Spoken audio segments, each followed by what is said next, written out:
একজন ওলি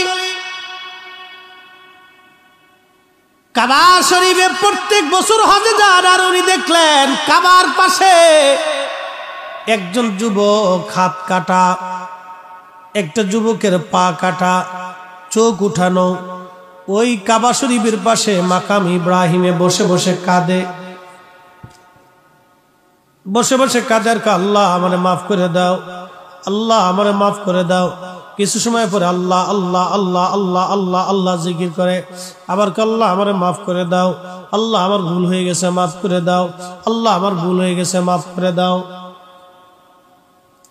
প্রত্যেক বছরে আল্লাহর ওলি হজে যায়, যত সময় মক্কাতে উনি কাটায় তত সময় দেখে মাকাম ইব্রাহিমে বসে বসে আল্লাহ আল্লাহ করে আর খালি মাফ চায় মাফ চায়। শেষ বেলা একদিন যে জিজ্ঞেস করলেন, হে আল্লাহর বান্দা, তুমি এখানে বসে বসে কান্দো, আমি দেখি তোমার পা কাটা, চোখ নাই, কারণ কি? তুমি ক্ষমা চাও। প্রত্যেক বছরই মাকাম ইব্রাহিমে তোমাকে দেখি, কারণ কি বলবানি? লোকটা চোখের পানি ছেড়ে দিয়ে বলে, হুজুর কে আপনি? বলে, আমি শিবলি নুমানি। বলে, হুজুর কারণ কি? কি জন্য আপনি জিজ্ঞেস করেন?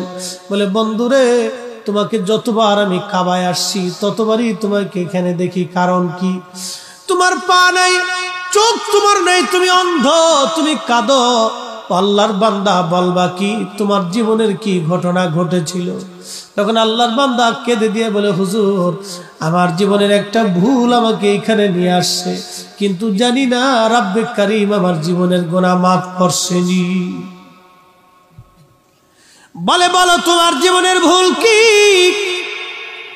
ওই লোকটি কেঁদে বলে, হুজুর আমার আব্বা জান ছিল কাঠুরিয়া, আমার আব্বা মারা গেলেন, তখন আমি মায়ের কোলের মধ্যে দোলনায়, আমার মা ইচ্ছা করলে আরেকটা বিবাহ করতে পারতেন, কিন্তু আমি সন্তানের দিকে তাকায় মা দ্বিতীয় শাদী করেন নাই, দ্বিতীয় স্বামী গ্রহণ করেন নাই। আমার মা আমাকে নিয়ে জীবন সংসার চালাইতে লাগলেন। আমি বড় হলাম, বাবার কাজ কাঠুরিয়ার কাজ আমি ধরে ফেললাম, কাঠ কেটে বিক্রি করে কোন রকম সংসার মাকে নিয়ে চালাইতে লাগলাম। একদিন মা আমাকে ডেকে বললেন, বাসারে তুমি তো বড় হয়ে গেছো, তোমাকে বিয়ে দেওয়ার দরকার। এই জন্য আম্মা জান আমাকে পাত্রী দেখে বিবাহ দিলেন। হুজুর বিয়ে হয়ে যাওয়ার কিছুদিন পরে সংসারে ঝামেলা লেগে গেল। আমার বিবি আমার মাকে সহ্য করতে পারে না, মাঝে মধ্যে ঝগড়া হয়। ঝগড়ার একটা পর্যায়ে আমি সমাধান করার চেষ্টা করি। হুজুর আমি গরিব মানুষ, কাঠ কেটে কেটে আমি বাজারে বিক্রি করে কোন রকম সংসার আমি চালাইতাম। ও আল্লাহর ওলি, একদিনের একটা ঘটনা, আমি সকালবেলা ফজরের নামাজ পড়ে আমি আমার বিবি সাহেবকে বললাম, বিবি রে আমি জঙ্গলে চলে যাচ্ছি কাঠ কাটার জন্য, দুপুরের খাবারটা আমাকে জঙ্গলায় পৌঁছাই দিও। আমি কথা বলে চলে গেলাম। সকাল সকাল সেই দিন বেরিয়ে গেলাম, সারাদিন কাঠ কাটলাম, কিন্তু আমার বিবি আমার জন্য জঙ্গলে খাবার পাঠাই নাই। সন্ধ্যা লেগে গেল, বাজারে কাঠ বিক্রি করে আমি বাড়ি ফিরে আসলাম বাজার সদাই করে। এসে দেখি বিবি ঘরের এক কোনায় বসে আছে। জিজ্ঞেস করলাম, বিবি কি রান্না করেছো, খাবার দাও, সারাদিন আমি বড় ক্ষুধার্ত। বিবি বলল, আজকে কোনো রান্না বান্না করি নাই। হুজুর সারাদিন আমি ক্ষুধার্ত ছিলাম, যখন বলছে রান্না বান্না করি নাই তখন আমার মেজাজ চটে গেল। জিজ্ঞেস করলাম, বিবি কি জন্য তুমি রান্না করো নাই? বলে, তোমার মা প্রত্যেক দিন আমার সঙ্গে ঝগড়া করে, আজও ঝগড়া হয়েছে। যদি তোমার মা সংসারে থাকে আমি থাকবো না, আমি থাকলে তোমার মা সংসারে থাকবে না। ওই লোকটি কাদের বলে, হুজুর শয়তান আমাকে পেয়ে বসলো, আমার জীবন ধ্বংস করে দিল শয়তান, এমন ভাবে আমাকে পেয়ে বসলো আমি বুঝতে পারি নাই। শয়তানের প্ররোচনার মধ্যে পড়ে গেলাম। বললাম, বিবিরে বলো মা কোন জায়গা আছে? আমি আমার বিবি বললেন, ঘরের ওই পাশে কাঠের মধ্যে আগুন দিয়ে মা আগুন তাপাইতেছিল, আগুনের পাশে বসেছিল রাত্রিবেলা শীতের মধ্যে।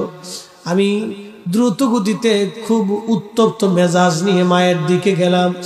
মা আগুনের পাশে বসেছিল, আমি পিছন দিক দিয়ে যে মায়ের পিঠের মধ্যে লাথি কষে মারলাম।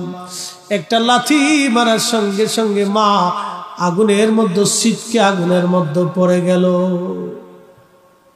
হুজুর মা যখন আগুনের মধ্যে পড়ে যায়, আল্লাহর ওলি রে, আমি তখন আমার হুঁশ ফিরে আসলো। আহা, আমি করলাম কি বড় সর্বনাশ আমি করে ফেললাম। আল্লাহর ওলি মাকে টান দিয়ে আমি বের করে নিয়ে আসলাম। আনার পরে দেখি মা দুনিয়াতে নাই, দুনিয়া ছেড়ে মা বিদায় হয়ে চলে গেছে। হুজুর আমি পাগল পারা হলাম। যেই জননী ছোট্টকাল থেকে আমাকে বড় করে তুললো, আজকে বিবির প্ররোচনায়, ক্ষুধার যন্ত্রণায়, আমি অভাবের তাড়নায় আজকে মাকে লাথি মেরে আগুনের মধ্যে ফেলে দিলাম। হুজুর বিশ্বাস করেন, আমি আমার মাকে জানাজা পড়াইলাম, কবরস্থ করলাম। কবরস্থ করার পরে আমি যেই বিবির প্ররোচনায় মাকে লাথি মেরেছিলাম, চিন্তা করলাম না এই বিবি আর ঘরে রাখবো না। বিবির সাথে আমার তালাক হয়ে গেল, সারাসারি হয়ে গেল। আমি বিবি জুদা করে দিলাম, তালাক মেরে দিলাম। হুজুর বিশ্বাস করেন, এরপরেও আমার মন মানে না। চিন্তা করলাম না, তওবা আমার হয় নাই, এরপরেও কি মালিক আমাকে মাফ করবেনি। বাড়ি চলে আসলাম, চিন্তা করলাম যে পা দিয়ে মাকে লাথি মেরেছিলাম, এই পা আর রাখবো না। এই পা আমি বেঁধে নিয়ে কোরাল দিয়ে নিজে হাতে পা কেটে ফেললাম। হুজুর এরপরেও আমি চিন্তা করলাম, যদি আল্লাহ মাফ না করে, যেই চোখ দিয়ে আমি আমার মাকে দেখে লাথি মেরেছিলাম, হুজুর আমি নিজে ইচ্ছায় চোখ দুটি নষ্ট করে ফেললাম, যদি আল্লাহ মাফ করে। তারপর আমার মনে শান্তি হয় নাই। আমি মাকাম ইব্রাহিমে বসে বসে কাঁদি, যদি আল্লাহ ক্ষমা করে, কিন্তু এখনো শান্তি পাই নাই। মাফ হইছে কি? এখন আমি খবর পাইনি মাফ হইছে কি। আপনি তো আল্লাহর ওলি, একটু মোরাকাবা করে দেখেন আল্লাহ আমারে মাফ করছেনি। আল্লাহর ওলি হাতিমে কাবা সেজদায় পড়ে যায়, বলেন ইয়া রব, তোমার বান্দার জীবনের অনেক বড় ভুল, কিন্তু তওবা করতে করতে মাকাম ইব্রাহিম পর্যন্ত আসছে। এখানে বসে বসে কাঁদে, ইয়া রব তুমি বলো তোমার বান্দার জীবনের গুনাহ মাফ হইছেনি। আল্লাহ এলহাম করে বললেন, বন্ধু আমার বান্দাকে জানায় দাও, কোটি বছর যদি মাকাম ইব্রাহিমে কাঁদে, আমি মালিক তারে মাফ করব না, তার মা তাকে ক্ষমা না করা পর্যন্ত। ওই লোকটি কাঁদে আর বলে, হুজুর আমার উপায় কি? তাহলে আমি এত বছর ধরে মাকাম ইব্রাহিমে আসি, বছরের পর বছর ধরে প্রত্যেক বছর আমি হজ করি, এই মাকাম ইব্রাহিমে শুনছি দোয়া কবুল হয়, সে আশায় বসে আছি। আল্লাহর ওলি বলেন আমার জীবনের গুনাহ মাফ হইবেনি।